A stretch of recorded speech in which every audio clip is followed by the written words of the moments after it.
Okay, let's talk about searching. The most safe way that we can search someone is to cuff them and then search them.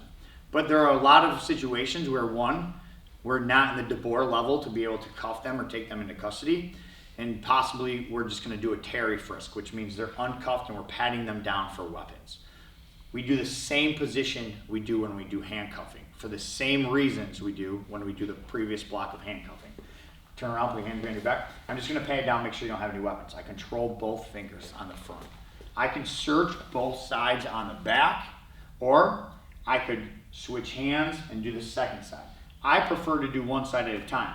So I'm controlling those same two fingers, feet together, and I'm going to pat her down all the way. And if she's taller, I'm shorter, because I bend her knees a little bit, I could even have her come down with me. For her to strike me here, go ahead, turn and strike me. It's very difficult for her to strike me. If I'm worried about her striking me when I do the front, I will just step in, tuck her elbow, and now I can pat the front down and then just squat with me and have her squat, and I can pat her down in that same method. Then when I'm ready to go to the other side, I switch hands. Now I just do the back, same thing all the way down, tuck in front, pat her down all the way across the front. If she doesn't squat down or she's taller and she doesn't want to squat down, I can bend down as long as I have good control on her hands. So if I have good control here, or I say, can you just lean over a little bit? And now it's hard for her to go ahead and strike me from here hard with your elbow either way. Yeah, and I'm in a good position where it's very difficult for her to strike me in any manner, especially with her elbows. So we prefer to search in the same position we cuff. I'm going to use another suspect, a wider, taller officer, or taller male.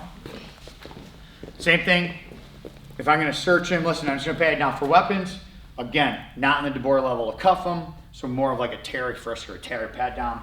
We're going to have him put his hands behind his back, knuckles together, keeping everything the same as we do when we cuff for the same reasons. Okay? Structurally out of alignment. Search one side. However I'm going to do it. When I'm searching, I actually prefer to use like a pen flashlight, especially on pockets, to make sure I'll rub it on there first, make sure there's no needles or anything sharp in there, and then I can just hit my pat downs. So pat the back down. When I'm ready, I can go to the front, tuck the shoulder if I prefer, make sure he's got nothing on him. I could ask him to bend over at the waist, and which makes it easier for me to get down here, which is down by his ankles. Or I could say, hey, can you just squat a little bit? And as he squats, I squat with him. My leg is behind his, so if he starts to get squirrely, I can just set him on my leg, okay? Or I can disengage. When I'm ready to go to the other side, I switch hands, same. Pat him all the way down on both sides, tuck in front. I finish my search all the way down. Leg is behind him. If Henry starts to get squirrely here, then I can just start to off balance him and stay into a good angled position. Arms are still secured and go into a body lock series from there.